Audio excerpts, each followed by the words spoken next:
Right now, there is a storm moving across South America that began inside a leaf. A single rainforest tree can breathe hundreds of gallons of water into the air each day, an invisible exhale that becomes cloud, then rain, then river. Multiply that by billions of trees and you start to feel what this place really is. Not just a forest, but a living machine that writes weather, stores time inside wood, and shelters more kinds of life than anywhere else on Earth. And here is the strange, quiet wonder. So much of it is still unknown. New species are still being named. New relationships are still being discovered. Whole libraries of chemistry and design and sound are still unopened, waiting in the shade beneath the canopy. Tonight we're going to enter that green world together, one gentle fact at a time. 100 true things, each one a small doorway. All you need to do is breathe and let the forest carry you. Rainforests cover only about 6% of Earth's total land surface. 6%. It is a number that sounds modest, a sliver, a margin, a narrow green band wrapping the middle of a spinning planet. And yet within that 6% lives more than half of all the plant and animal species that have ever been formally named and described by science. More than half of everything alive. All of it pressing together in warm, humid, layered abundance, finding room for itself in the roots and the canopy and the water and the soil of this one remarkable corner of the world. Ecologists sometimes try to explain this concentration of life through the lens of stable climate and ancient origin. The tropics have been warm and wet for a very long time, and life has had an uninterrupted run at diversifying, but the numbers still resist full comprehension. You can understand them intellectually and still stand in a rainforest and feel them as something closer to wonder. The Amazon rainforest is the largest tropical rainforest on Earth, spreading across more than 2.7 million square miles and touching 9 separate South American countries: Brazil, Peru, Colombia, Venezuela, Ecuador, Bolivia, Guyana, Suriname, and French Guiana. If you tried to walk across it in a straight line, moving steadily every day, it would take you well over a year to reach the other side. And in that year of walking, you would pass through an environment so layered, so continuously alive, so different at every turn that no 2 days would feel the same. You would hear different birds each morning. You would find different plants at your feet. The forest would not repeat itself. It would keep offering new arrangements of itself, new textures, new densities of green, as though it contained more variation than a single biome has any right to hold, which, by any conventional measure, it does. The Amazon basin holds roughly 10% of all species on the entire planet, not just land species, but all species, including those living in the ocean and in the deep sea and in the soil of every continent. 1 in every 10 living things that exists anywhere in the world has its home, its origin, or its closest evolutionary relatives in this single basin. When scientists want to understand the mechanics of diversification, how one species becomes 2, how ecosystems layer themselves into complexity, how evolution finds solutions to problems that physics and chemistry keep posing to living things, they come here. The Amazon is not only a forest, it is the most detailed and legible record the natural world has produced of what life, given time and stability and warmth and water, is capable of becoming. If the Amazon rainforest were declared a sovereign country, it would be the 9th largest nation on Earth. Larger than all of Western Europe combined. Larger than the contiguous United States. It stretches from the snow-capped peaks of the Andes in the west to the broad Atlantic coast in the east, from the Cerrado savannas of central Brazil in the south to the cloud forests of Colombia and Venezuela in the north. 9 national governments share its edges, and its interior has been home to hundreds of distinct indigenous nations for thousands of unbroken years. It is not one place. It is not one ecosystem. It is a world, porous at its boundaries, continuous at its heart, breathing in and out in a slow planetary rhythm that touches weather patterns, river systems, and carbon cycles far beyond its own borders. There are more species of trees in a single square mile of Amazon rainforest than in all of North America. Not more individual trees, more species, each one carrying its own evolutionary history, its own leaf shape and bark chemistry and root architecture. its own web of relationships with the insects and birds and fungi it has spent millions of years learning to coexist with. Walk through that square mile slowly enough and you will not see the same species twice. You will move through hundreds of overlapping worlds, each one centered on a different trunk, each one generating its own microclimate, its own pool of shadow and fallen fruit, its own particular fragrance drifting down through the green.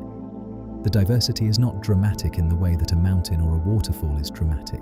It is quiet and pervasive and total, present in every direction, at every scale, unremarkable until suddenly it isn't. Tropical rainforests receive between 80 and 400 inches of rain per year, depending on location and season. To understand what 400 inches of rain actually feels like, consider that most temperate cities receive between 30 and 50 inches annually, and consider that a wet year.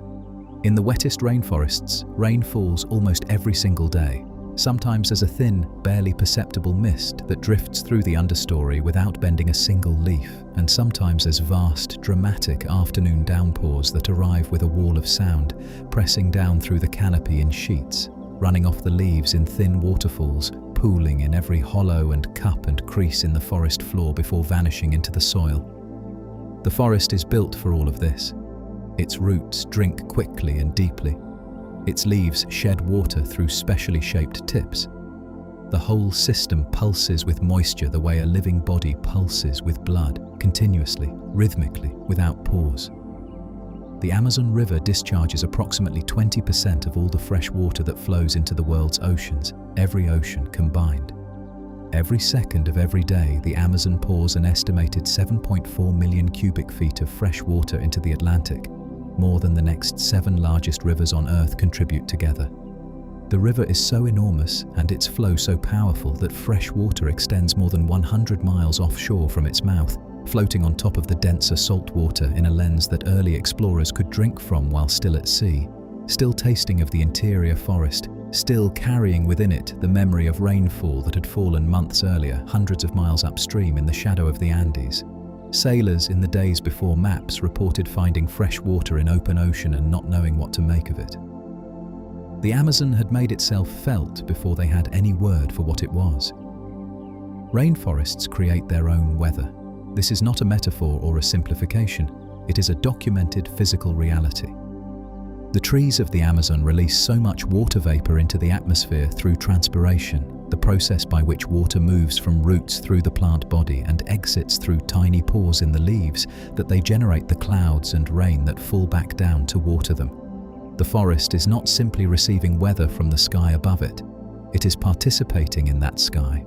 It is co-writing its own climate, rising and falling in a continuous, circular conversation between root and cloud and rain that has been ongoing for tens of millions of years.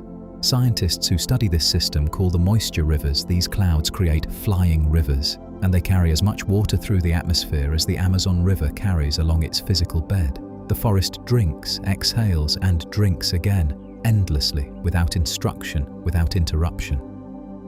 A single large rainforest tree can release hundreds of gallons of water vapor into the air each day through the process of transpiration. Each leaf on that tree is studded with thousands of microscopic pores called stomata, and through those pores, the tree breathes out moisture in a continuous, invisible exhalation. Now multiply that by the thousands of leaves on a single tree, and multiply that again by the hundreds of billions of trees in the Amazon basin, each one exhaling all day in the warm, sunlit air.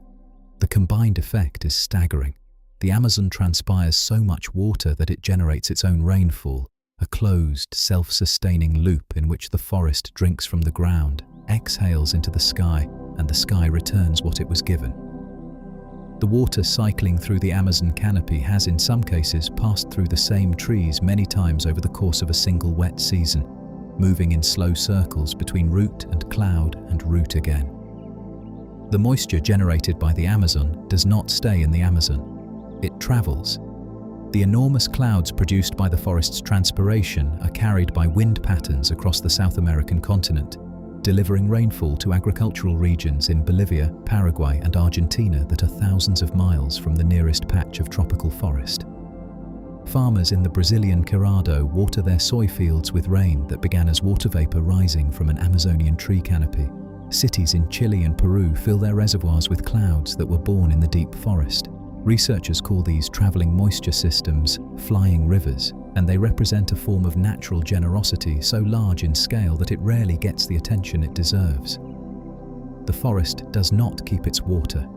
It sends it outward in all directions, quietly, ceaselessly, sustaining people and places and ecosystems that have no idea where their rain comes from. The rainforest is divided into 4 distinct vertical layers, each one a separate world with its own temperature, its own humidity, its own community of organisms that rarely venture into the layers above or below. At the very bottom is the forest floor, dim, cool, damp, carpeted in decaying leaves and threaded with roots. Above it, the understory, a realm of shade-adapted plants, patient predators, and animals that have learned to navigate in low light. Higher still, the canopy, a nearly continuous ceiling of interlocking branches and layered leaves 60 to 90 feet above the ground, where most of the forest's energy is concentrated and most of its noise originates.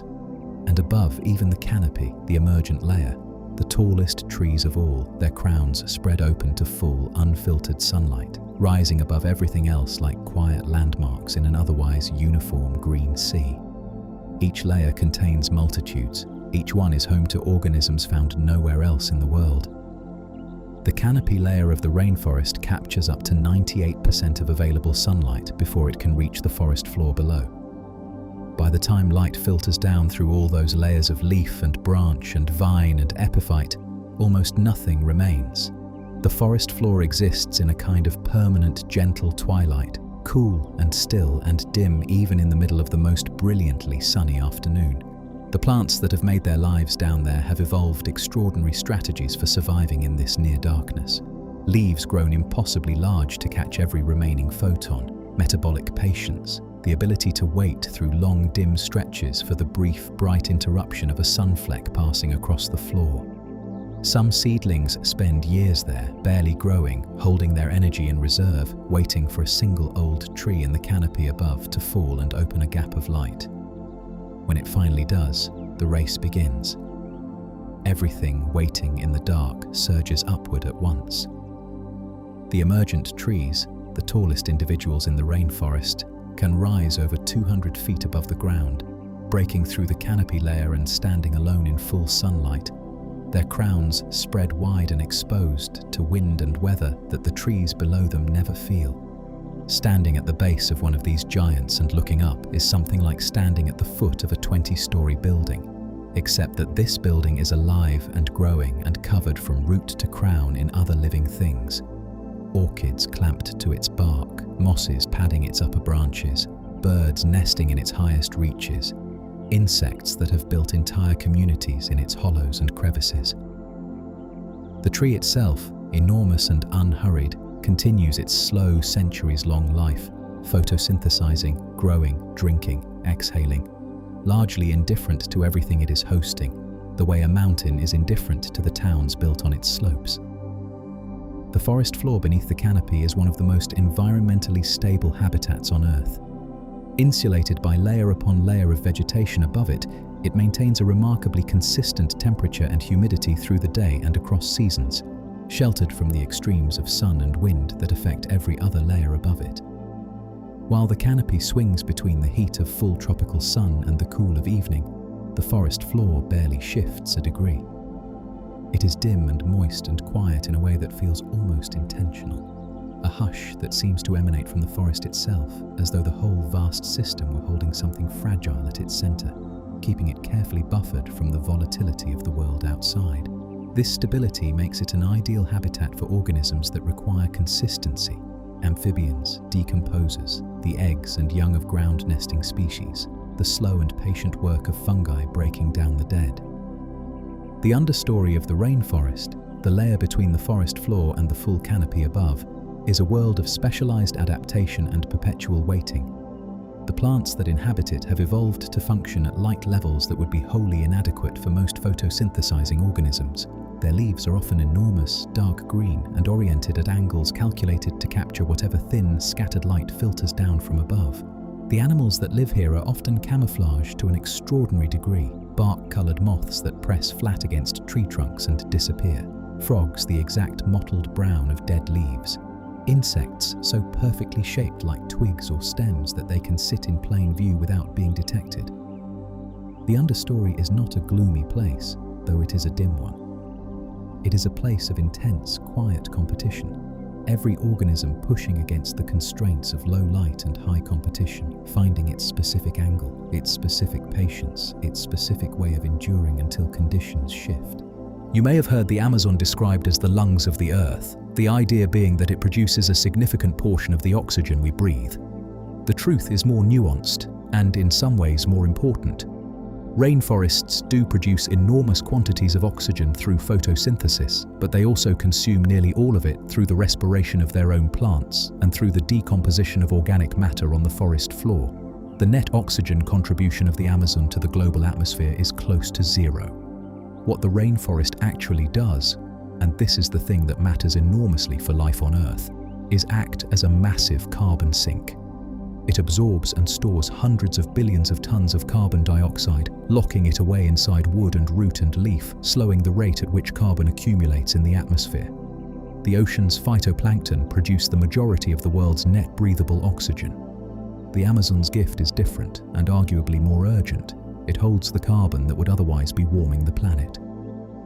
The Amazon stores an estimated 150 to 200 billion tons of carbon within its trees, roots, soil and vegetation. Carbon that has been accumulating for millions of years, locked inside living wood and slow-growing organic soil, held in place by the simple, continuous fact that the forest is alive. When scientists calculate what is at stake if deforestation in the Amazon continues or accelerates, this stored carbon is one of the central figures in that accounting. Not because it would all release immediately, it wouldn't, but because the process of clearing and burning releases it far faster than any natural or human system can reabsorb it. Each acre cleared is not just a loss of trees, it is the opening of a vault that took centuries to fill, releasing its contents into an atmosphere that is already holding more than it comfortably can.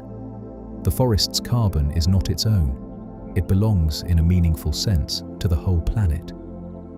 A single mature rainforest tree can absorb more than 48 pounds of carbon dioxide per year through the process of photosynthesis, incorporating that carbon into its wood, roots, and leaves. That number sounds modest in isolation, but hold it alongside the fact that the Amazon basin contains an estimated 300 to 400 billion trees, and the arithmetic becomes something else entirely. The forest is not doing one dramatic, visible thing, it is doing one quiet thing. Absorbing carbon breath by breath, an almost incomprehensible number of times simultaneously in every direction without pause. No single tree intends to stabilize the global climate. Each one is simply growing the way trees have always grown, following the logic of sunlight and water and time. The planetary effect emerges from the aggregate of billions of individual unremarkable acts of living. When rainforest trees die naturally and decompose on the forest floor, they release their stored carbon back into the soil and gradually into the atmosphere. But in an intact, healthy forest, this release is almost perfectly balanced by the carbon being absorbed by the living trees around them. The system is self-regulating in a way that has been refined over millions of years. Death feeds growth. Decomposition becomes nutrition. Carbon cycles through root and trunk and leaf and soil without ever truly escaping the system in large quantities. It is only when the cycle is broken, when trees are burned rather than left to decompose slowly, or when the land is converted entirely to another use, that carbon leaves the forest faster than anything can recapture it. The balance is not fragile in normal circumstances, but it is a balance, and it depends entirely on the forest remaining a forest. Deforestation in the Amazon has been scientifically linked to measurable reductions in rainfall across large parts of South America, creating a feedback loop that places increasing stress on the remaining forest. As trees are removed, less water vapor enters the atmosphere above the basin, the flying rivers weaken and rainfall declines, not only in the cleared areas, but hundreds of miles away in regions that depend on Amazon-generated moisture. Less rain means drier conditions in the remaining forest, which makes trees more vulnerable to drought stress, fire ignition, and mortality. More dead trees mean less transpiration, which means less rain, which means more stress. The loop tightens. Researchers have identified a tipping point, a threshold of forest loss beyond which this feedback becomes self-reinforcing, and the forest begins transitioning toward a drier, degraded state from which recovery would be extraordinarily slow. The exact location of that threshold is not known precisely. That uncertainty is its own kind of warning. A single hectare of Amazon rainforest, an area of roughly 2.5 acres, can contain up to 400 different species of trees. To feel the weight of that number, stand in the middle of that hectare and turn slowly in a complete circle. Every tree you see is likely a different species from the one beside it. Each one is carrying a different set of evolutionary adaptations, a different leaf chemistry, a different architecture of branch and root, a different set of relationships with the fungi and insects and birds that depend on it and that it in turn depends on. The diversity is not random. It is the product of millions of years of co-evolution, of organisms finding their niches in an increasingly complex system, of life pressing into every available space and arrangement. Standing inside it, you are standing inside the result of more evolutionary time and experimentation than the human mind can hold at once. The Brazil nut tree cannot be commercially farmed in plantations. It refuses to fruit outside its native forest environment, and the reason for this refusal tells one of the most elegant and intricate stories in all of ecology.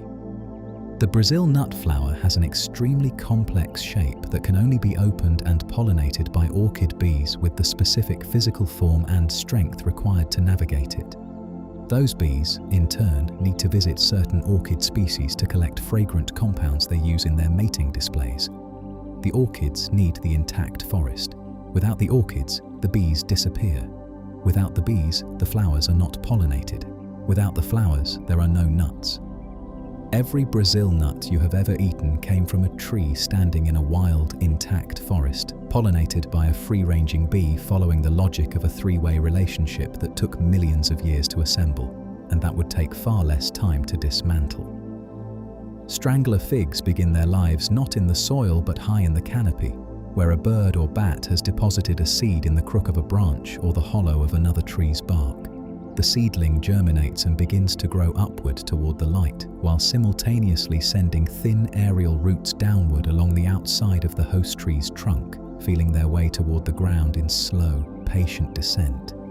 Over years, sometimes decades, the roots multiply and thicken and begin to wrap around the host trunk, fusing together where they touch, eventually encasing it in a lattice of figwood that tightens as both trees grow. The host tree is gradually shaded out and starved of light, and when it finally dies and rots away, the strangler fig stands in its place, a hollow column of living wood shaped from the outside in by the contours of a tree that is no longer there. Many rainforest plants have evolved leaves with a feature called a drip tip, a long, narrow, downward-pointing extension at the leaf's apex that acts as a spout, channeling accumulated rainwater off the leaf surface and away before it has a chance to pool. In a forest that receives constant rain and where the air is permanently humid, standing water on a leaf is a liability. It creates the conditions in which algae, mosses, lichens, and bacterial films can establish themselves, reducing the leaf's ability to photosynthesize and potentially opening pathways for disease. The drip tip is the plant's answer to this problem, a solution that evolution arrived at independently in hundreds of different plant families across every tropical rainforest on Earth, which tells you something important. The selective pressure was real, the problem was consistent, and the solution worked well enough that it kept being found. The Victoria amazonica, the giant water lily of the Amazon, grows leaves that can reach 10 feet in diameter, large enough for a small child to sit on without sinking. The underside of each leaf is engineered with remarkable precision, a network of air-filled ribs and channels that provide buoyancy and structural support, like the vaulted architecture of a cathedral rendered in green. The rim curls upward a few inches around the edge, keeping the leaf from being swamped by neighboring plants or by the gentle movements of the river. Each leaf grows from a single meristem point, unfurling from a tight scroll over the course of a few days, reaching its full size and then persisting on the water's surface for weeks. At night, the lily produces large white flowers that open warm and fragrant, attracting beetles that become pollinators and sometimes briefly temporary guests before the flower closes at dawn. Over 3,000 varieties of fruit grow in tropical rainforests around the world. Humans currently cultivate and regularly consume roughly 200 of them, which means that more than 2,800 rainforest fruit varieties exist that most people on Earth have never tasted, smelled, touched, or even heard of. Some of these unknown fruits are probably extraordinary, complex in flavor, dense in nutrition, capable of thriving in conditions that make conventional agriculture impossible. Some may carry medicinal compounds. Some are undoubtedly unpalatable or toxic, but many are simply unknown, ripening and falling and being eaten by animals and rotting back into the soil each season, completing their cycle without human witness, carrying their qualities with them into the future. Each year of deforestation closes that book a little more. Each species lost takes its fruits with it, and we will never know what we might have found. Orchids represent roughly 10% of all flowering plant species on Earth, more than 25,000 formally described species, with new ones being added to the list every year. The vast majority of them live in tropical environments, and rainforests are their center of abundance. They grow on bark, on rock faces, on the surfaces of other plants, in the humid air of cloud forest canopies, and along the banks of forest streams. Each orchid has evolved a precise and often astonishing relationship with its specific pollinator, shaping its flowers over millions of years into forms that attract exactly the right visitor and repel or ignore all others. Some mimic the appearance and scent of female insects to lure males into contact with their pollen. Some offer nectar, some offer nothing at all and rely on deception alone. The orchid's flower is not decoration. It is a conversation, the most specific and patient kind of conversation, addressed to one listener and no other. Many rainforest plants are epiphytes, organisms that grow not in soil but entirely on the surfaces of other plants, anchoring themselves to bark and branches, drawing moisture from the air and from the thin film of organic matter that accumulates in the crevices they inhabit. They are not parasites. They extract nothing from their hosts. They use the host's height as a scaffold, a way of positioning themselves closer to the light without investing in the wood and root structure that would normally be required to get there. Bromeliads, ferns, mosses, orchids, cacti, even some species of small trees grow this way. In the wettest cloud forests, the weight of epiphytes growing on the branches of host trees can sometimes exceed the weight of the host tree's own foliage. The trees carry entire ecosystems on their limbs, unasked, apparently without complaint.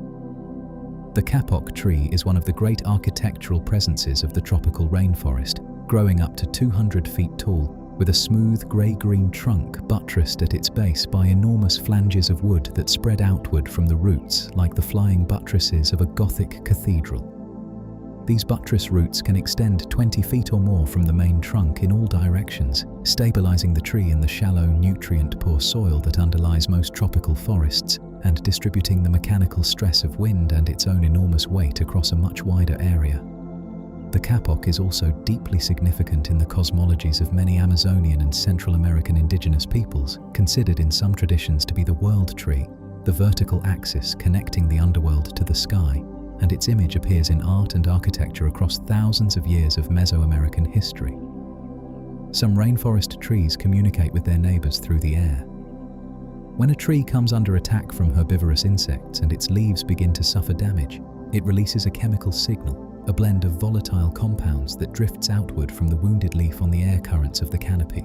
Neighboring trees of the same and sometimes different species detect these chemical messages through their own leaf surfaces and begin producing defensive compounds of their own, tannins, alkaloids, and other substances that make their leaves less palatable before any insects have actually reached them. The mechanism is not intentional in any way that requires consciousness. There is no decision being made, no alarm being sounded with awareness, and yet the information travels, the response follows, and the forest defends itself through a quiet, involuntary chemical solidarity that has been operating long before we had any way to observe it. More than 1/3 of all bird species on Earth live in the Amazon rainforest, Over 1,300 species have been recorded within the basin, an extraordinary figure when you consider that all of North America, a far larger landmass by area, hosts fewer than 900 bird species in total. Amazon birds occupy every layer of the forest, every feeding guild, every activity pattern from dawn to deep into the night. Tiny hummingbirds hover at flowers in the understory, their wings invisible with speed. Toucans work the canopy with beaks so large they seem impractical until you watch one neatly pluck a berry from the end of a thin branch with a precision that nothing smaller could manage. Harpy eagles cruise the emergent layer above, scanning through layers of leaf for movement below. At dawn, their collective voices build into a chorus so dense and overlapping and continuous that it has its own texture, its own weight, pressing on the air like something almost solid. There are an estimated 2.5 million or more species of insects in tropical rainforests, and a significant proportion of them, potentially the majority, have never been formally identified or named. New species are discovered regularly, found on the undersides of leaves no researcher had thought to turn over, inside the flowers of plants catalogued only the year before, in the soil of forest patches visited for the first time. Insects in the rainforest perform every ecological function imaginable. They pollinate flowers, decompose dead matter, aerate soil, disperse seeds, control populations of other insects through predation and parasitism, and serve as the primary food source for birds, frogs, bats, and countless other animals. Remove the insects and the rainforest collapses, not slowly, not gracefully, but quickly and completely, the way a building collapses when you remove the material that holds it up from the inside. The poison dart frog carries some of the most potent biological toxins known to exist in any vertebrate animal. A single golden poison frog, the most toxic of the species, carries enough batrachotoxin in its skin to theoretically kill dozens of people. Its colors, vivid, electric, unmistakable, are a warning that evolution has encoded so clearly that predators with no prior experience of the frog learn to avoid it after a single survivable encounter. But the story has a remarkable second chapter. Poison dart frogs raised in captivity on a controlled diet are not toxic at all. The frogs do not synthesize the poison themselves. They sequester it from the specific beetles and mites they eat in the wild, which in turn acquire their toxins from the plants they feed on. The frog is not the source, it is the collector, a living concentrator of a toxicity that begins in the chemistry of forest plants and passes through multiple organisms before arriving, amplified and terrifying, at the surface of a frog small enough to sit on a coin. Sloths move so slowly that algae grows in their fur. This is not a metaphor or an exaggeration, it is a documented biological fact. In the warm, humid, nearly still air of the rainforest canopy, a sloth moving no more than 40 yards on an active day creates the perfect microclimate for a community of algae, fungi, and tiny invertebrates, including species of sloth moth found nowhere else on Earth, to establish themselves in the grooves of its fur. The algae tints the sloth a soft shade of green, providing camouflage against the leafy background of the canopy. The sloth's extreme slowness is not a design flaw. It is a metabolic strategy of extraordinary precision, calibrated to a diet of leaves so low in calories and so difficult to digest that the only viable path to survival is to expend as little energy as possible, to become, in the most literal sense, as close to stillness as an animal can get while still being alive. The harpy eagle is the largest and most powerful bird of prey in the Americas, and one of the largest in the world. Its legs are as thick as a human wrist, and its talons, which can reach the length of a grizzly bear's claws, close with a force sufficient to crush the bones of a medium-sized mammal in a single grip. It hunts primarily in the rainforest canopy, flying below the emergent layer and using the broad, rounded wings suited to maneuvering between tree trunks to pursue and seize monkeys, sloths, and large iguanas directly from the branches. Its wide facial disc, similar in function to an owl's, helps focus sound to its ears, giving it both acute vision and acute hearing in the dense, layered environment it hunts through. Harpy eagles mate for life, raise a single chick at a time, and require vast tracts of intact forest to sustain viable populations. Their presence in a forest is a sign that the whole system is still intact enough to support an apex predator at the very top. Jaguars are the largest wild cats in the Western Hemisphere and the third largest in the world, and unlike most members of the cat family, they actively seek out water. They are powerful swimmers who hunt along river edges and in flooded Varzea forest, taking fish directly from the water, ambushing caimans from the bank, and pursuing capybaras and tapirs into rivers where the jaguar's swimming ability gives it an advantage. Their spotted coats, large, irregular rosettes against a tawny background, break up their silhouette in the dappled, shifting light of the forest understory with a precision that makes them nearly invisible until the moment of movement. The jaguar has occupied the center of indigenous cosmology across Amazonia and Mesoamerica for thousands of years, appearing in ceramic art, in ceremonial dress, in the names of rulers and warriors, recognized intuitively as the apex of something, the concentrated expression of what the forest is capable of producing when it is left fully to itself. The Amazon River dolphin, known in Brazil as the boto and in Colombia as the tanina, is the world's largest river dolphin, and it is pink.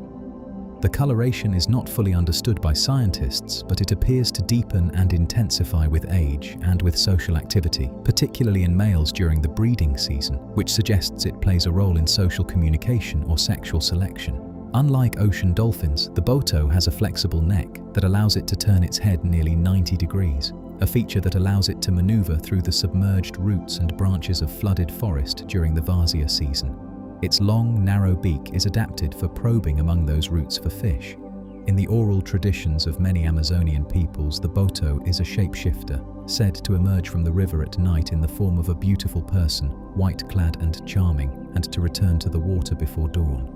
Its intelligence, its nearness to human communities, its alien yet familiar shape made legend feel to generations of riverside people entirely reasonable. The Amazon River system contains over 3,000 known species of freshwater fish, more than any other river system on Earth. Some are enormous. The arapaima, one of the world's largest freshwater fish, can reach 10 feet in length and surface every few minutes to breathe air, its exhalation audible across the water. Some are tiny and jewel-colored. The cardinal tetra, a fish smaller than a finger, flashes neon red and electric blue in the dim underwater light of blackwater rivers, schooling in groups of thousands. There are electric eels that generate charges strong enough to stun large animals. There are catfish that migrate thousands of miles within the river system across a single year. There are piranhas whose reputation as mindless killing machines rests almost entirely on misconception. They are opportunistic omnivores that mostly eat fish, fruit, and seeds, and are themselves prey for caimans, river dolphins, and giant otters. The Amazon River is not a river in any ordinary sense. It is an ocean arranged in a different shape. The glass frog is a small, delicate tree frog found in the rainforests and cloud forests of Central and South America, and it possesses one of the most quietly astonishing features in the animal kingdom. The skin of its belly is entirely transparent. Hold one carefully up to a light, as researchers do with great care and a practiced gentleness, and you can observe its heart beating, steady and small and vivid behind the clear window of its chest. You can see the outlines of its liver, its digestive tract, the threads of its circulatory system. Its eggs, when the female lays them on the undersides of leaves overhanging streams, are also transparent, each one a small clear sphere with a developing embryo visible at its center. The glass frog does not know it is see-through and has no use for that transparency in the social transactions of its own life. It is inadvertently one of the most generous things in the forest, offering, to anyone patient enough to find it, an unobstructed view of everything it is made of. The giant river otter of the Amazon is the world's longest otter species, reaching nearly 6 feet from nose to tail tip, and it is among the apex predators of the river surface, hunting in coordinated family groups, vocalizing loudly and continuously, and consuming fish, caimans, and anacondas with a confidence that reflects its position at the top of its particular food chain. Giant river otters are intensely social and communicative, maintaining complex family hierarchies and using a vocabulary of over 20 distinct vocalizations. Researchers who study them over extended periods consistently describe a striking quality of mutual curiosity. The otters watch back. They approach boats. They surface near researchers working at the water's edge and observe with what can only be described as focused, evaluative attention. They are not afraid. because in their stretch of river, they have no reason to be. Leafcutter ants are among the most sophisticated farmers on Earth. They harvest leaves, cutting neat semicircles from the surface with their mandibles and carrying the fragments back to their colony along organized trails that can extend hundreds of feet through the forest. But they do not eat the leaves. The leaves are substrate.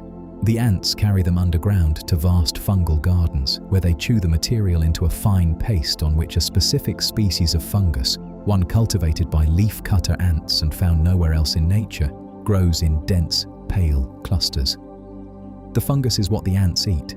The relationship between ant and fungus has been evolving for approximately 50 million years, since long before the first hominids existed, refined by natural selection into a dependency so complete that neither partner survives without the other. The ants are not just insects. They are farmers, meticulous, industrious, and ancient in their practice, running an agricultural system that predates human civilization by a factor of 10,000. A single leafcutter ant colony can contain up to 8 million individuals, all descended from one queen who may live and lay eggs continuously for 15 to 20 years. The colony operates through a precise and self-organizing division of labor. Large-headed majors guard the colony's trails and defend against intruders. Medium workers cut and carry leaf fragments. Smaller workers process the material in the underground gardens. And minims, the tiniest caste, tend the fungus and care for the larvae. Soldiers sometimes carry small workers called hitchhikers on the leaf fragments being transported home, where the hitchhikers watch for parasitic phorid flies that try to lay eggs in the heads of the foragers. There is no central decision maker in a leafcutter colony. No individual ant knows what the colony as a whole is doing. The coordination and intelligence of the system emerges from the colony itself, distributed across millions of tiny, separate, independently acting bodies following simple rules. Army ants do not build permanent nests. They have no home in the conventional sense, no burrow in the earth, no fixed structure of any kind. Instead, during their resting phases, they form living bivouacs, temporary structures assembled entirely from the linked bodies of hundreds of thousands of worker ants, each one gripping the legs of the ants around it with its own legs and mandibles, creating walls and chambers and insulated corridors that house the queen and her developing larvae in the center, the temperature inside held remarkably stable by the massed bodies surrounding it. When the colony moves, which it does on a regular alternating cycle of raiding and resting, the bivouac disassembles in a flowing wave and reforms at the new campsite. The colony does not live in a home. The colony is the home, portable and continuous, assembled anew each time it stops moving. The bullet ant carries what is generally considered the most painful insect sting in the world, rated at the highest level of the Schmidt Sting Pain Index, a scale created by entomologist Justin Schmidt, who allowed himself to be stung by dozens of insect species over the course of his career in order to produce a comparative ranking. He described the bullet ant's sting as pure, intense, brilliant pain, like walking across flaming charcoal with a 3-inch nail embedded in your heel, lasting approximately 24 hours with no significant decrease in intensity. The sting is not lethal in healthy adults, but is profoundly incapacitating. Despite this, it holds a ritual place in the coming-of-age ceremony of the Sateré-Mawe people of the Brazilian Amazon, in which young men wear gloves woven with hundreds of chemically sedated bullet ants and must endure the stings as the ants revive. The ceremony may be performed many times over years of transition. To live inside the forest is, for many cultures, to incorporate its most difficult gifts. The morpho butterfly is one of the most visually stunning insects in the natural world. Its wings an electric, metallic blue that shifts and pulses with movement, visible from hundreds of feet away in the rainforest understory. But that blue contains no pigment of any kind. The wings are not blue the way a blueberry is blue, through the presence of a dye or chemical coloring agent. The surface of each wing scale is covered with microscopic layered structures, stacked platelets separated by precise nanometer-scale air gaps that interact with light through a phenomenon called structural coloration. When light strikes the wing, these layers cause certain wavelengths, specifically those corresponding to blue, to reinforce each other through constructive interference, while other wavelengths cancel out.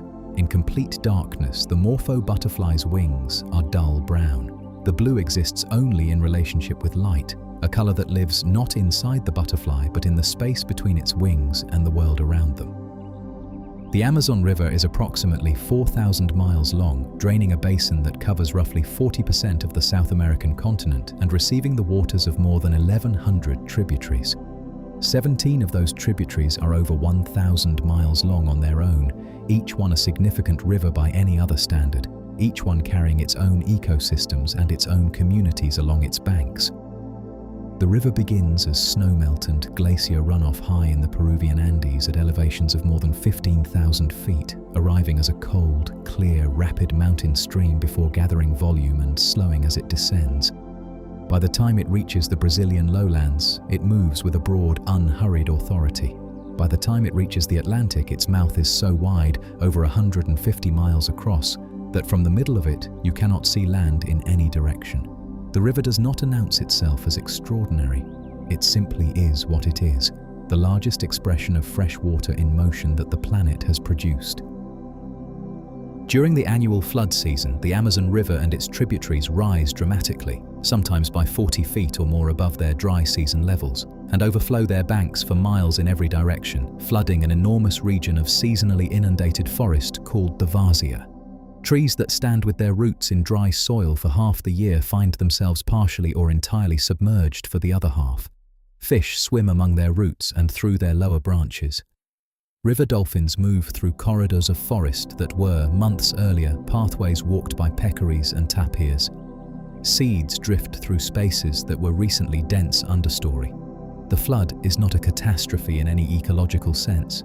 It is a season, ancient, expected, written into the biology of every organism in the Várzea, and the forest and its creatures have assembled themselves around this rhythm of flooding and retreat over millions of years into forms and behaviors and timing so precisely matched to the cycle that the cycle's disruption would unravel them all. The Rio Negro, the Black River, is the Amazon's largest tributary by volume of water, and its surface carries the deep, translucent brown-black color of strong tea, stained by the tannins and humic acids leached from decomposing organic matter in the forests upstream.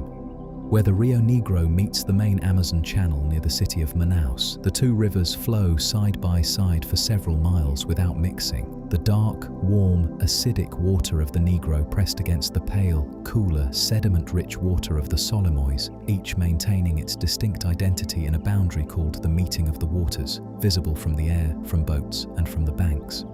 The convergence is caused by differences in temperature, density, acidity, and flow speed between the two rivers, and it persists for miles before the currents finally blend. It is one of the most extraordinary visible boundaries in the natural world, a place where two different rivers become one, slowly and on their own terms.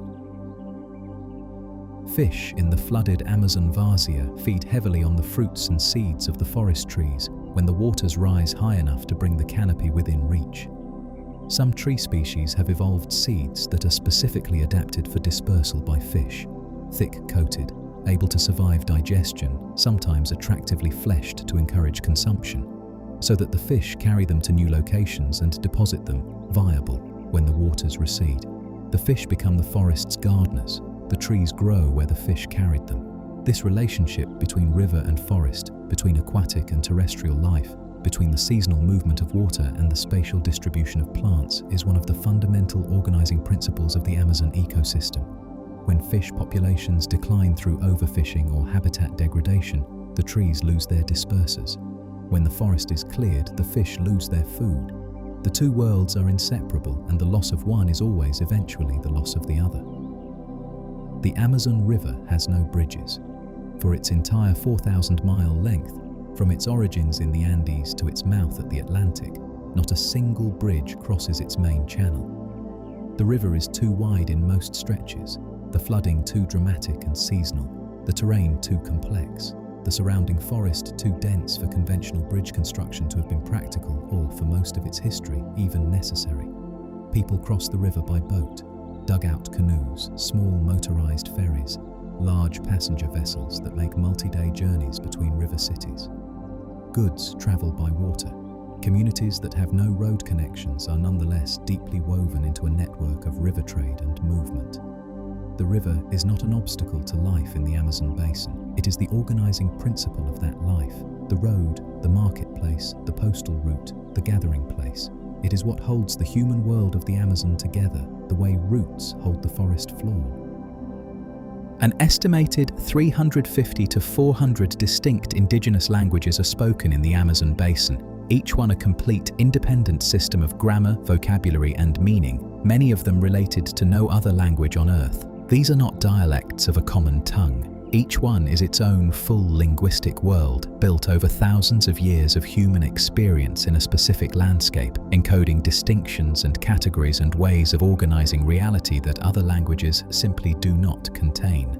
When an Amazonian language disappears, which is happening with increasing frequency as communities are displaced and younger generations move to cities, it takes with it not just words, but ways of perceiving, names for hundreds of plant and animal species, systems for understanding the river's seasonal behavior, ecological knowledge encoded into the structure of grammar itself. The loss of a language is not merely a cultural loss, it is the permanent closure of a way of knowing the world.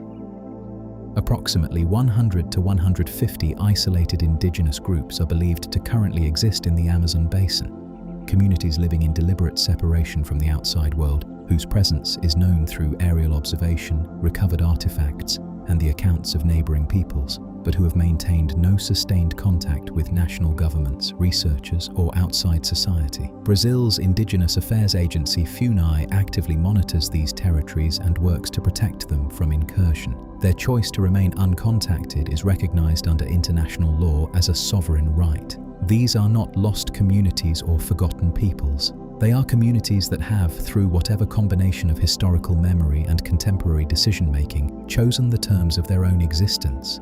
And the forest, for now, holds the space that makes that choice possible.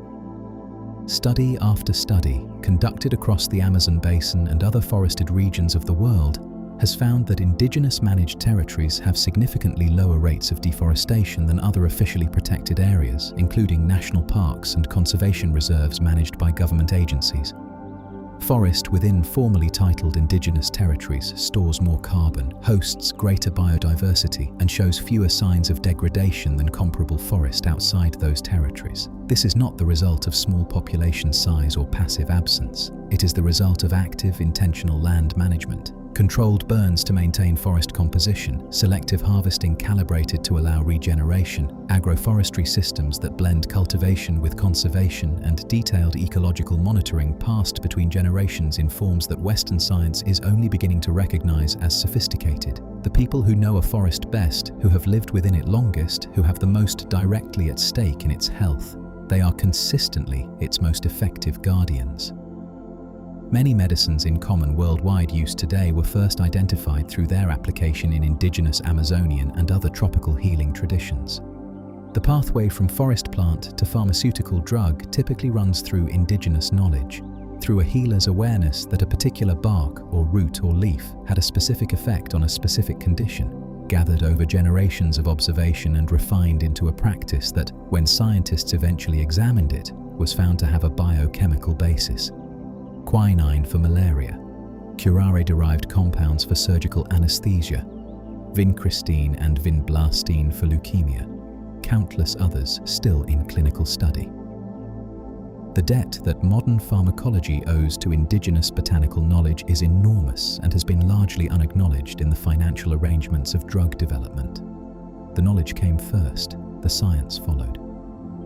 The Kayapo people of the Brazilian Amazon have practiced a form of ecological landscape management for centuries that creates forest islands in open cerrado savanna, deliberate plantings of useful species arranged to attract game animals, provide medicinal plants, and offer foods and materials for human use. From the air, these planted forest islands look entirely natural, indistinguishable from spontaneous forest patches.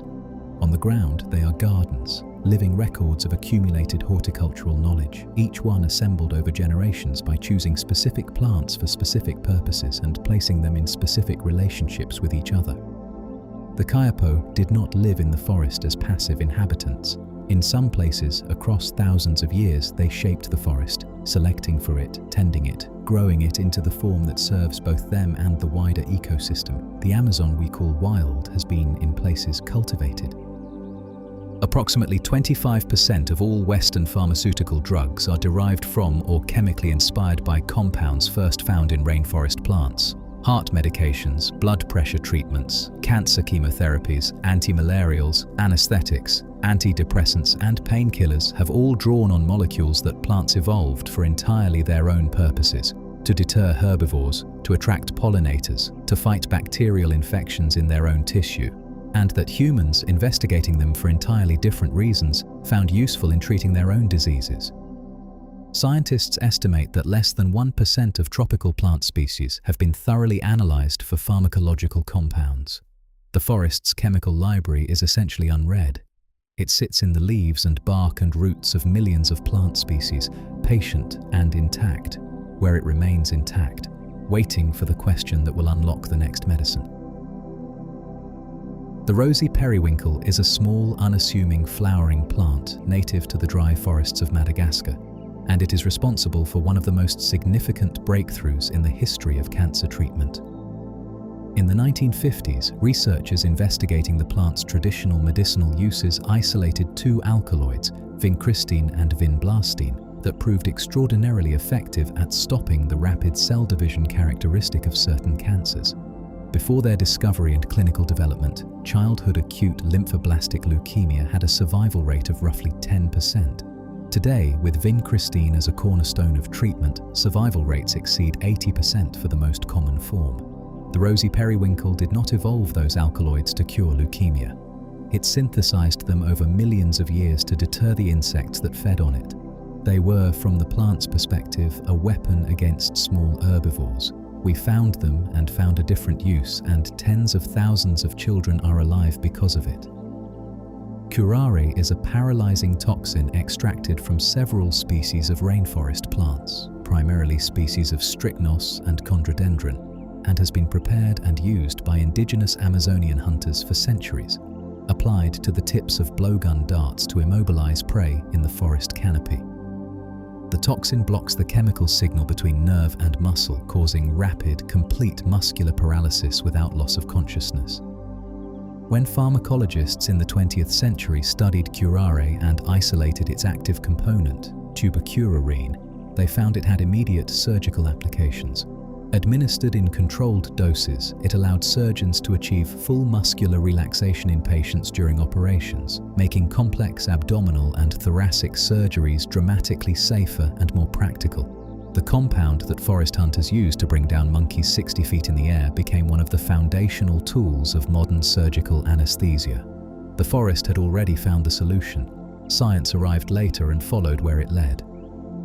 Quinine, extracted from the bark of the cinchona tree which grows in the cloud forests of the Andes and upper Amazon watershed, was the world's primary treatment for malaria for over 300 years. From its introduction to European medicine in the 17th century until synthetic alternatives were developed in the 20th, malaria had been one of the deadliest diseases in human history, killing or incapacitating populations on every continent where it was present, shaping the course of wars and the expansion of empires. The bark of a cloud forest tree changed that.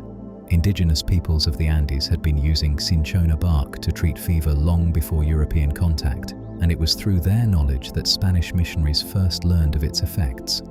From that transfer of knowledge, the cinchona trade transformed global medicine, global commerce, and the course of colonialism in the tropics, a cascade of consequences originating in the relationship between a tree, an insect, a disease, and the people who had lived alongside all three long enough to understand what the tree could do. Beyond medicine, rainforest organisms have become a rich source of inspiration for materials science and engineering through the field of biomimicry, the practice of studying biological solutions to physical problems and applying their principles to human design challenges. The Arapaima's scales, which resist piranha bites through a structure that combines a hard mineral outer layer with tough, flexible collagen inner layers, have informed research into impact-resistant materials for protective equipment. The drip-tip leaves that shed water without surface contamination have inspired self-cleaning surface coatings. The adhesive toe pads of rainforest tree frogs, which cling to wet surfaces through a combination of mechanical interlocking and fluid adhesion, have been studied as models for next-generation surgical tapes and climbing robots. The structural color of morpho butterfly wings has influenced the development of displays and sensors that generate color without dyes. The forest is not just a pharmacy, it is a design archive, millions of working solutions to problems that physics and chemistry pose to living things, refined by evolution over timescales that human engineering cannot approach. Despite the overwhelming lushness of the vegetation growing within it, the soil beneath a tropical rainforest is surprisingly poor in nutrients. Ancient tropical soils have been subjected to rainfall leaching for millions of years, and most of the minerals and organic compounds that plants need have long since been washed out of the upper soil layers and carried away by water. The extraordinary productivity of the rainforest is not a product of fertile ground. It is a product of an almost perfectly closed nutrient cycle, in which nutrients are extracted from dead matter so quickly by decomposers that they are reabsorbed by living roots before they have a chance to leach into the soil at all. At any given moment, the vast majority of the nutrients in a tropical rainforest are locked inside living organisms, inside wood and leaf and insect and bird and fungal thread, cycling rapidly from one living thing to the next, barely touching the ground between transitions. A leaf that falls to the floor of an intact tropical rainforest can be completely broken down and its nutrients reabsorbed into the living system within 6 weeks. In a temperate forest in a cool climate, the same process might take 2 or 3 years. The decomposers of the tropical forest, bacteria, fungi, termites, millipedes, ants, beetles, and dozens of other organisms, work with remarkable efficiency in the constant warmth and humidity, dismantling the complex organic molecules in dead plant matter and returning them to forms that plant roots can absorb. This rapid recycling is the metabolic heartbeat of the forest floor. It is not a slow geological process happening beneath the notice of the living world. It is fast, biological, constant, and essential. The mechanism by which the forest manages to grow so extravagantly on soil that chemically has almost nothing left to give. Mycorrhizal fungi form intricate underground networks that connect the root systems of trees across the forest, allowing the exchange of water, carbon, phosphorus, nitrogen, and chemical signals through a web of microscopic threads called hyphae. A single teaspoon of healthy rainforest soil may contain miles of these threads. The trees support the fungi by feeding them sugars produced through photosynthesis. Sometimes up to 30% of a tree's photosynthetic output flows downward into this fungal network. In return, the fungi dramatically expand the tree's effective root area, allowing access to water and mineral nutrients far beyond what the physical roots alone could reach. The relationship is not a modern discovery. Mycorrhizal associations between plants and fungi are at least 400 million years old, predating the evolution of forests themselves. In a meaningful sense, trees did not conquer the land. Trees and fungi conquered it together.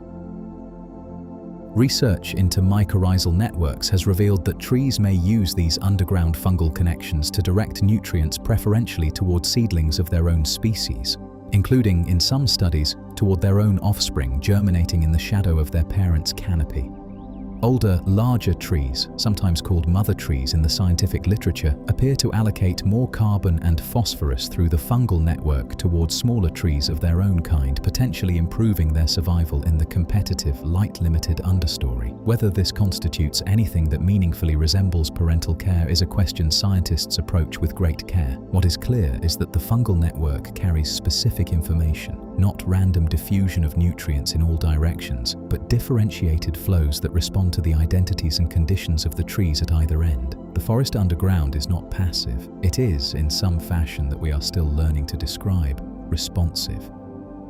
Buttress roots, the dramatic flanged structures that spread outward from the bases of large tropical trees like the ribs of an opened hand, serve several overlapping functions in the shallow, nutrient-poor soils of the rainforest. They provide mechanical stability, distributing the leverage of the tree's enormous weight and the force of wind across a much wider base than a conventional root system could manage in soil that rarely goes deep before hitting hardpan or waterlogged layers. They may also channel water and dissolved nutrients down toward the base of the trunk, concentrating resources at the point where the tree's absorptive root hairs are most dense. In some species, the spaces enclosed between buttress flanges accumulate leaf litter and become elevated miniature ecosystems, small pockets of decomposing organic matter above the forest floor, inhabited by amphibians and insects that find in these sheltered cavities something close to ideal conditions. The dawn chorus of a tropical rainforest is one of the loudest and most complex natural soundscapes anywhere on Earth. Beginning before first light and building through sunrise, birds, insects, frogs and monkeys layer their calls into something so dense and continuous and many-voiced that it seems less like a collection of individual sounds than like a single living thing producing its full range of expression all at once. Each species in that chorus calls at its own specific frequency range and temporal pattern, a phenomenon called acoustic niche partitioning, in which species have evolved over generations to occupy distinct sonic spaces that minimize overlap with their neighbors. The dawn chorus is not chaos. It is a negotiated arrangement, refined across evolutionary time, in which thousands of different voices have found a way to call at the same moment without drowning each other out, each one intelligible to the ears it needs to reach, even inside the overwhelming whole. At midday, when the tropical sun presses straight down through the canopy and the forest reaches its daily peak of temperature, an unusual quiet often settles over the understory and forest floor. The dawn chorus has ended. Nocturnal animals have retreated to their resting places. Many daytime species take cover in the shade of branches and leaves. The insects reduce their calling. The forest does not go silent. There is always something moving, always some sound at the edge of hearing. But the quality of the midday forest is different from the morning's overwhelming abundance. Researchers who work in tropical forests often describe this midday stillness as one of the most profound silences they have ever experienced, not in the sense of an absence of sound, but in the sense of a settling, a drawing in, a pause in the full expression of the forest's life before the long, vocal, active afternoon begins again. The light that reaches the floor of a dense tropical rainforest arrives not as uniform illumination, but as small, shifting, intermittent patches called sunflecks, narrow beams that penetrate through gaps in the canopy and move slowly across the dim understory as the sun's angle changes through the day. A sunfleck might illuminate a patch of moss or a single fern frond for 20 minutes before moving on. Plants on the forest floor have evolved remarkable sensitivity to these brief events, capable of activating their photosynthetic machinery within seconds of a sunfleck's arrival and down-regulating it just as quickly when it passes. Some forest floor plants store energy from sunflecks in ways that allow photosynthesis to continue for a short period after the light is gone, a kind of metabolic momentum carrying the energy of one brief illumination a little farther into the dim interval that follows. The nighttime rainforest is not the daytime rainforest made dark. It is a different world entirely, inhabited by a largely different cast of organisms following a different set of rules. Owls that were silent and invisible during the day become active hunters. Nightjars call from branches where tanagers sat a few hours earlier. Kinkajous move through the canopy eating fruit. Tree frogs descend toward water and fill the night with their calling. Moths navigate by scent to flowers that opened only after dark, carrying out the pollination that those plants have evolved specifically to defer to the nighttime hours, away from competition with daytime pollinators. Fireflies signal in cold light through the understory. Ocelots move through the forest on feet so soft they leave no sound. The night forest is not lesser than the day forest. It is its counterpart, an equal and parallel world occupying the same space, running its own complete ecology in the hours that the day world leaves untended. Acoustic ecologists, scientists who study ecosystems through their sound, have found that the health of a rainforest can be measured through the complexity and richness of its soundscape. In an intact, undisturbed forest, the acoustic environment is extraordinarily full, dozens of species calling simultaneously across a wide range of frequencies and temporal patterns, with no frequency band left unused and no consistent silence at any time of the day or night. In a degraded or fragmented forest, the soundscape simplifies. Species disappear from the acoustic record. Their calls drop out of the recording one by one, often before those species can be detected as missing through conventional biological surveys. Sound, in this sense, functions as an early warning system, a first, audible signal of ecological unraveling arriving before the visible evidence carried on the air for anyone patient enough to listen. Some species of rainforest mushrooms produce light. They glow with a soft, cool, steady bioluminescence, a faint green or blue-green luminescence that is visible in the darkness of the forest floor without any other light source, produced by the same general biochemical mechanism used by fireflies: the enzyme-driven oxidation of a compound called luciferin. Dozens of bioluminescent mushroom species have been identified, the majority of them concentrated in tropical forests. Why they glow is not fully understood. One leading hypothesis is that the light attracts insects that disperse the mushroom's spores, functioning as a form of passive advertising in the darkness where visual signals are otherwise useless. Another possibility is that the light is a metabolic byproduct with no current adaptive function, an ancient feature maintained by genetic inertia rather than active selection. The forest floor at night, in the places where these mushrooms grow, glows in the dark, quietly, without announcement, without audience. Termites are among the most ecologically important and least celebrated organisms in the tropical forest. A single termite colony can contain millions of individuals and persist for decades, cycling enormous quantities of organic matter through their bodies and returning it to the soil each year. They break down wood, dead leaves, and plant material that is too tough or chemically defended for most other decomposers to process effectively, aided by a community of symbiotic microorganisms living in their guts that produce enzymes capable of digesting cellulose, one of the most structurally stable organic compounds in nature. Termite mounds also aerate the soil around them, improving water infiltration and root penetration in the surrounding forest. Research has found that soils near termite colonies retain moisture more effectively during dry periods, suggesting that these small subterranean architects play a measurable role in helping the forest survive the stresses of seasonal drought. The relationship between fungi and the plants they connect underground is so ancient that it predates the existence of forests by more than 100 million years. The first land plants, small, rootless organisms colonizing bare rock and thin soil at the edges of ancient seas over 400 million years ago, almost certainly survived the transition from water to land only because mycorrhizal fungi helped them extract minerals from substrate that the plants had no enzymatic machinery to access on their own. The plants provided the fungi with sugars from photosynthesis. The fungi provided access to phosphorus and other minerals. The partnership worked, and land plants spread. All forests, every tropical, temperate, and boreal forest that has ever existed on Earth, descend from that first collaboration. The forest did not build itself on soil.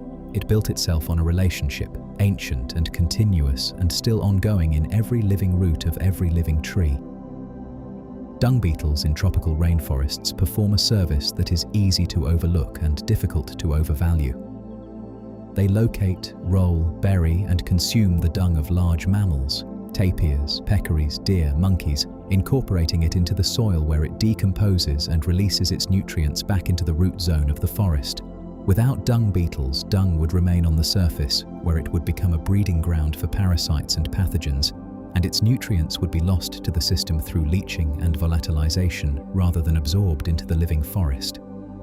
Studies in areas where large mammals have been overhunted have found that the reduction in dung supply leads to measurable declines in dung beetle populations, followed by measurable declines in soil quality and tree regeneration. The removal of one group of large animals at the top of the food web sends a signal downward through the decomposer community and eventually into the soil itself, arriving as a quieter, slower, less visible diminishment. Tropical rainforests help regulate the global climate in ways that reach far beyond their geographic boundaries. They moderate temperature, generate rainfall, and remove carbon from the atmosphere at scales that affect the entire planet. The Amazon alone intercepts more solar energy than any other comparably sized region on Earth. But rather than converting that energy into heat the way a bare field or paved surface would, the forest converts it into the evaporation of water, releasing water vapor into the atmosphere and cooling the surrounding air in the process.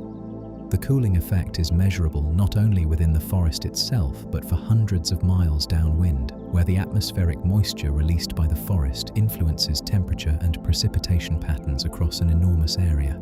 The forest is not just sitting there, it is doing work, thermal work, hydrological work, chemical work, at a scale and continuity that no human technology has approached, powered entirely by sunlight. Researchers have measured a striking temperature difference between intact rainforest and recently deforested land in the same region. Intact forest is often 10 degrees Fahrenheit or more cooler than adjacent cleared land under the same sun. The difference arises because the forest canopy shades the ground, its transpiration cools the air, its dense vegetation traps humidity that moderates temperature swings, and its light-colored leaf surfaces reflect some incoming radiation back toward the sky rather than absorbing it as heat.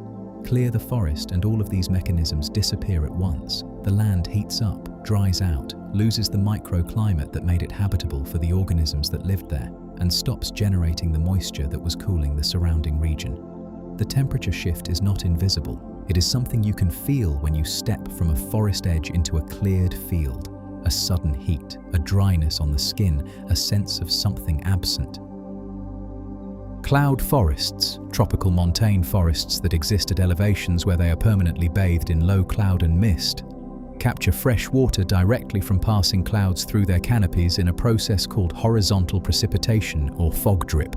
Water vapor in the low clouds condenses on leaves, branches, mosses and epiphytes and drips steadily to the ground, providing a continuous water input to the ecosystem even during periods when there is no measurable rainfall. In some cloud forests, this horizontal precipitation contributes more water annually than rain does.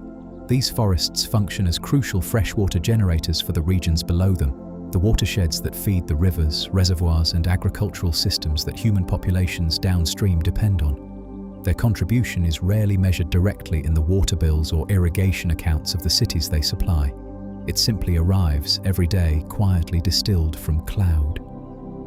The resplendent quetzal is a bird so luminously beautiful that it occupied the center of the cosmologies of the Maya and Aztec civilizations, whose rulers wore its long green tail feathers, which can extend 3 feet beyond the bird's body, in ceremonial headdresses considered more valuable than gold. Today, the quetzal lives almost exclusively in cloud forest habitats from Mexico to Panama, feeding primarily on the fruits of wild avocado trees whose seeds it disperses through the forest, shaping the composition of the ecosystem it inhabits. Its presence in a forest patch is considered a reliable indicator of intact cloud forest ecosystem health. The quetzal is so dependent on the specific conditions of old-growth cloud forest that it appears nowhere else. Where the quetzal still calls in the morning mist, the forest around it is still whole. Cloud forests face a particular and severe vulnerability to climate change that sets them apart from lowland tropical forests. Their entire existence depends on the intersection of a specific altitude band with a specific atmospheric moisture level, conditions in which temperature is cool enough and humidity high enough for clouds to form and persist at that elevation. As global temperatures rise, that intersection shifts upward. The clouds form higher. The fog that bathes the forest begins to arrive less frequently or not at all. The forest and the organisms within it must migrate upslope to follow the conditions they require. But mountains have summits and altitudinal range has a limit. Species already near the top of their suitable elevation range have nowhere to go when the climate asks them to move higher. Researchers have documented upward range shifts in cloud forest plant and animal species on multiple continents, with some of the most altitude-restricted species already losing significant portions of their viable habitat.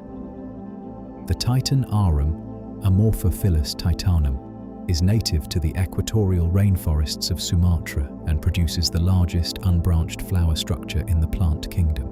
A single bloom rises as a single enormous spadix that can reach 10 feet tall and 3 feet wide, wrapped in a deep maroon spathe that unfurls like a theatre curtain at the moment of opening. The Titan arum blooms for only 48 to 72 hours, and during that narrow window it generates significant heat through a biochemical process called thermogenesis, raising its internal temperature to near human body temperature.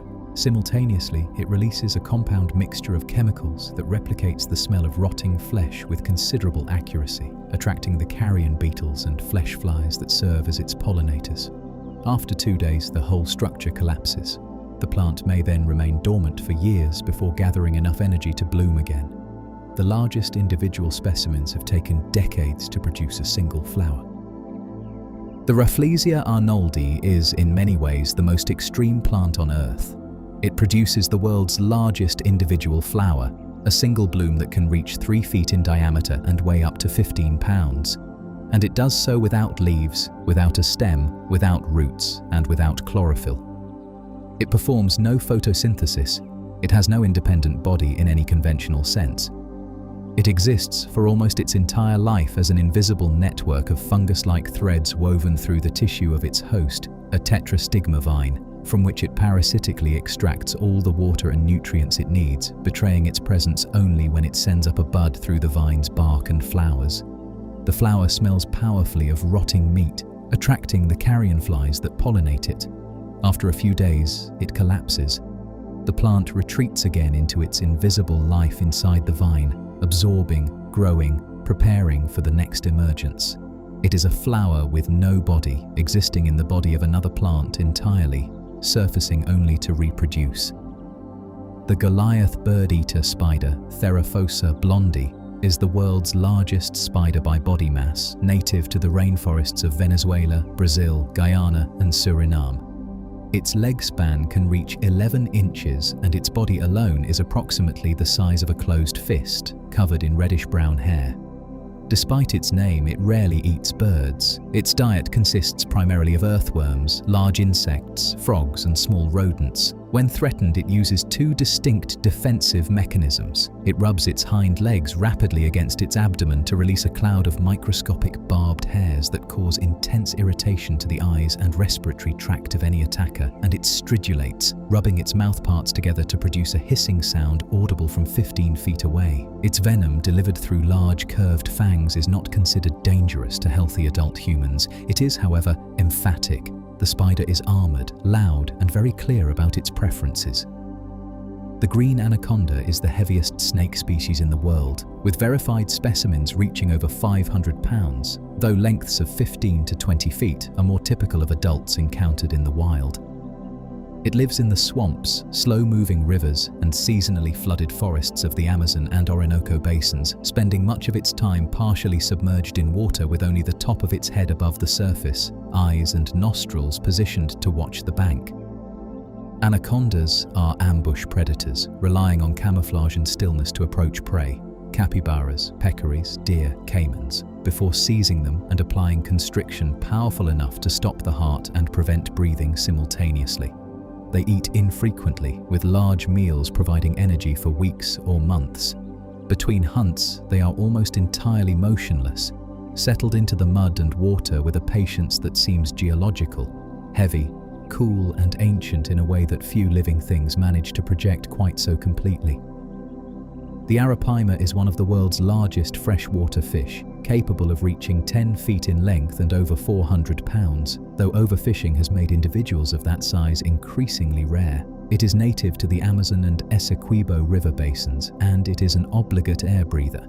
It surfaces every 5 to 15 minutes to gulp air through a modified swim bladder that functions like a primitive lung, and its surfacing exhalation produces a loud, resonant boom that carries across the water. The Mekong giant catfish and giant freshwater stingray of Southeast Asia have also been documented at comparable or greater weights, making the arapaima one of several contenders for the title of largest freshwater fish rather than its unchallenged holder. Its scales are a subject of active materials science research, their structure, combining a hard mineralized outer surface with tough, flexible inner layers of collagen fibers arranged at alternating angles, provides remarkable resistance to penetration and has been studied as a model for protective material design. The Amazon rainforest has lost approximately 17% of its original forest cover over the past 50 years, driven primarily by the conversion of land for cattle ranching, soy cultivation, logging, and infrastructure development. The rate of loss has not been constant. It has risen and fallen in response to enforcement policies, commodity prices, political leadership, and international pressure. Brazil recorded significant declines in Amazon deforestation beginning in the mid-2000s, following the implementation of stronger monitoring and enforcement programs, and again in 2023, when some estimates showed annual deforestation rates down by nearly 50% compared to recent peak years. These reductions are meaningful and real. They demonstrate that the rate of loss is not an inevitable function of economic development, that policy choices matter, that forest loss is not an irreversible trend. They do not, however, undo what has already been cleared, and scientists remain watchful because the pressures that drove the earlier losses have not disappeared. When a section of rainforest is cleared, the visible losses are immediate. The trees come down, the animals disperse or die, the shade disappears, the sound changes. But the less visible losses may run deeper and last longer. The mycorrhizal networks that connected the trees across the soil dissolve within months without the roots that maintained them. The seed dispersers, the birds and bats and fish that moved seeds across the landscape, no longer come to a cleared field. The specialist pollinators have no flowers to visit. The decomposers, losing their material, decline. The hydrological cycle that the forest maintained, the steady absorption of rain, the slow release into groundwater, the transpiration into cloud, stops. What looks from a satellite image like a clean, simple subtraction, forest removed, pasture added, is actually a cascading collapse of relationships assembled over evolutionary time, each one unraveling in the wake of the others. Regrowth is possible, but what regrows begins from a simpler foundation and takes a very long time to rebuild what was there. Forest fragmentation, the division of a continuous forest into isolated patches by roads, farms, and cleared land, may cause as much long-term ecological damage as outright deforestation, and it receives far less attention. When a forest is fragmented, each remaining patch develops an edge, a boundary between forest and open land where conditions are dramatically different from the forest interior. Edge zones are hotter, drier, more exposed to wind, and more susceptible to invasion by non-forest plant species. Species that require the stable interior conditions of intact forest cannot survive in these edge-affected zones, and as fragments grow smaller, the ratio of edge to interior increases until the entire fragment is edge. Populations of wide-ranging animals decline because no single fragment is large enough to support a viable group. Genetic diversity falls. Species begin to disappear, not because anyone cleared the remaining trees, but because the forest became too small and too separated from itself to continue functioning as a forest. Rainforests have an extraordinary capacity for recovery when given the opportunity. Studies of secondary forests growing on previously cleared land have found that trees return quickly, some species reaching significant canopy height within a decade, and that biodiversity recovers progressively over the years and decades that follow as the returning tree canopy creates the conditions that invite back the understory plants, the epiphytes, the insects, the birds, the fungi, each one creating in turn the conditions that invite the next. The recovery is never complete in any time frame that humans observe. Old-growth forest that has been developing for centuries cannot be replicated in decades. Some specialist species never return to secondary forest at all, but the direction of change is encouraging. The forest does not require us to restore it. It requires us only to stop destroying it. Given space and time and the absence of continued disturbance, the green comes back, imperfect and persistent and full of intention. Scientists formally describe an average of one new species every single day in the Amazon rainforest. Plants, insects, fish, amphibians, reptiles, and occasionally even mammals added annually to the scientific record of life on Earth. Most are insects or other small invertebrates found in the leaf litter or the canopy by researchers specifically looking for undescribed species. But the surprises extend to larger organisms. New species of monkey have been described within the past decade, new species of large fish, a new species of river dolphin in 2014 in the Araguaia River Basin. The Amazon is not a catalogued place. It is not a solved problem or a finished inventory. It is a question of almost incomprehensible scale, being asked across thousands of square miles of living forest by researchers who spend their careers walking slowly through it, looking carefully at things that almost no one else has ever stopped to examine. The Amazon River was once believed by early European explorers to be an inland sea. Its first European navigator, the Spanish explorer Francisco de Orellana, who travelled its length in 1541, reported encountering large, densely populated settlements along its banks, cities with roads, plazas, and tens of thousands of inhabitants, accounts that were dismissed for centuries as fantasy or exaggeration. Recent archaeological work, supported by satellite imaging that reveals large geometric earthworks beneath the forest canopy, has confirmed that the pre-Columbian Amazon was far more extensively settled and intensively managed than anyone had imagined. The forest that greeted European eyes was not a pristine wilderness.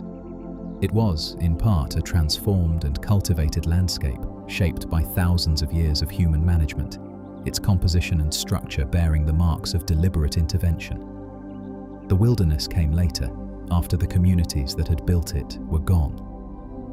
The oldest known tropical rainforests have existed on Earth continuously for over 100 million years, surviving the asteroid impact 66 million years ago that ended the non-avian dinosaurs, surviving ice ages that periodically pressed their boundaries southward, surviving volcanic events, sea level changes, and continental rearrangements that transformed every other landscape on Earth.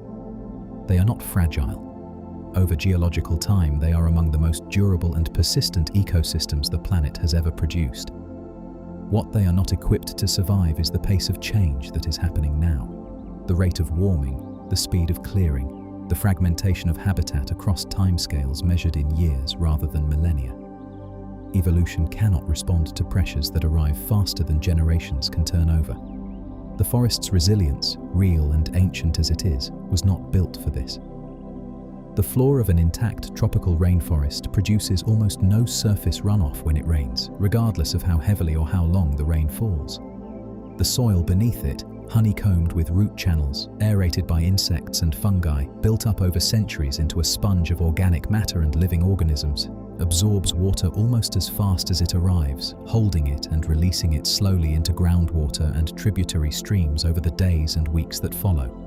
This water-regulating function is one of the most important services that intact forest provides to the broader landscape.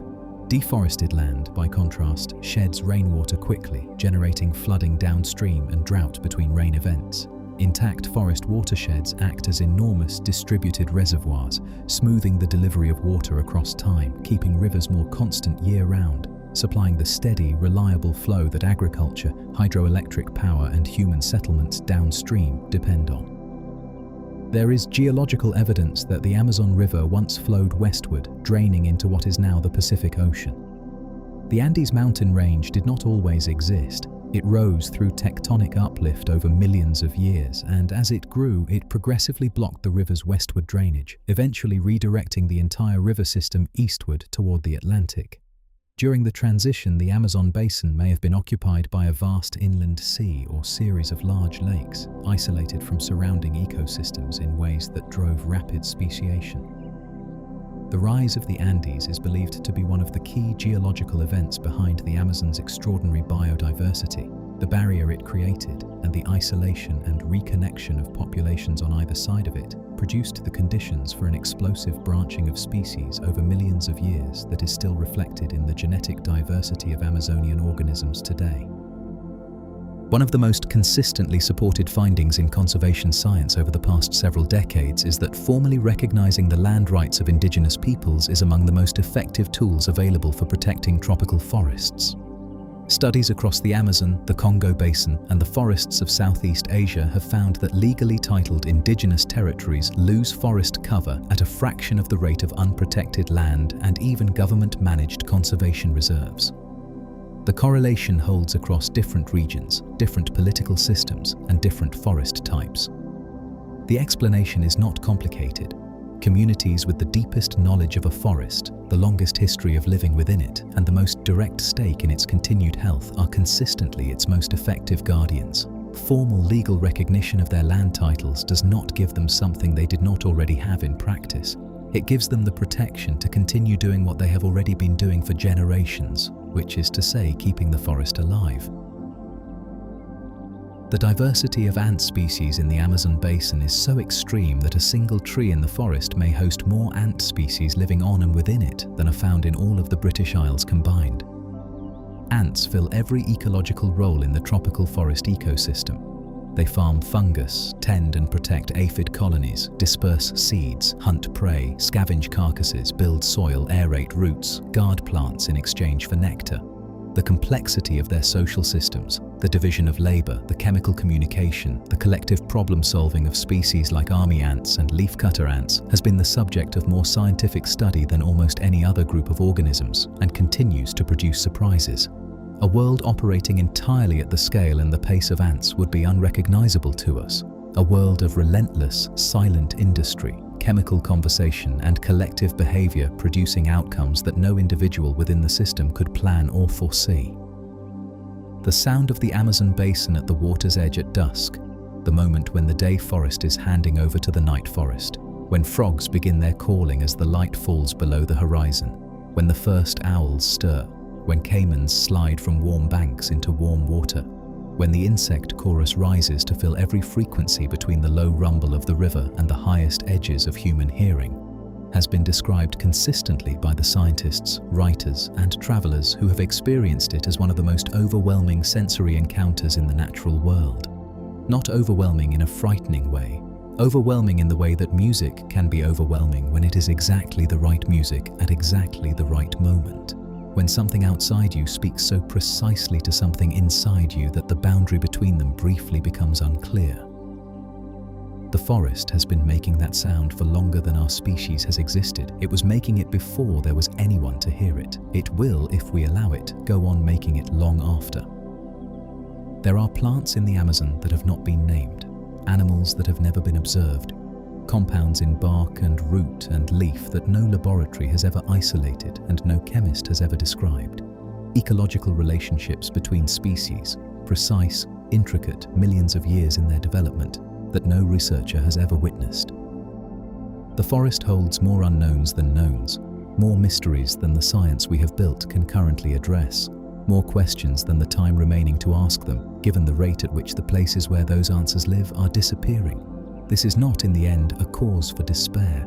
It is perhaps the most important fact on this entire list, that the world is still larger than our understanding of it, that it is still more generous, more strange, more full of things we have not yet found than anything our current knowledge would predict.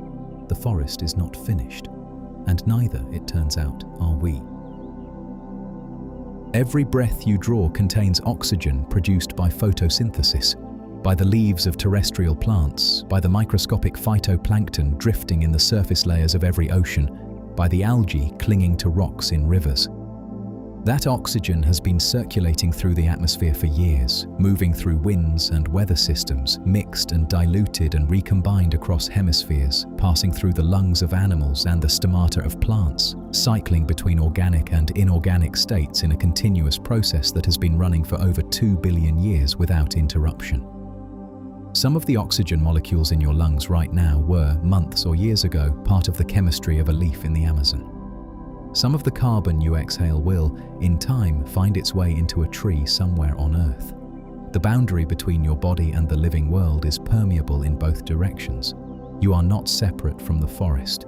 You are in continuous chemical exchange with it, breathing together, in the dark.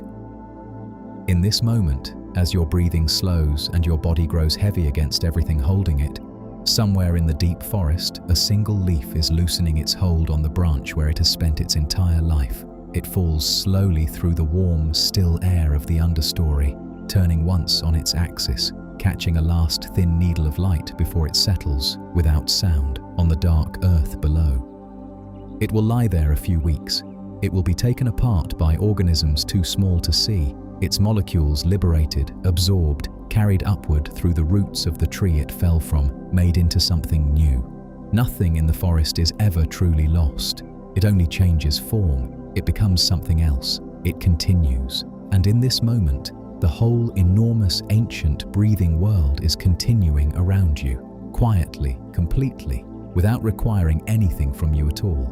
Let your eyes be closed. Let the forest keep.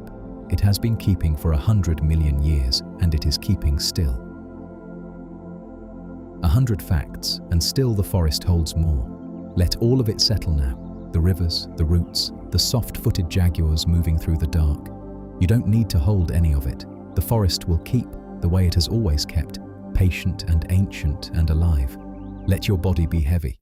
Let your breathing be easy and slow. Somewhere out there, a tree is growing, a leaf is falling. A frog is calling into the warm night air. and you are exactly where you are supposed to be, still and quiet and completely safe. Sleep well.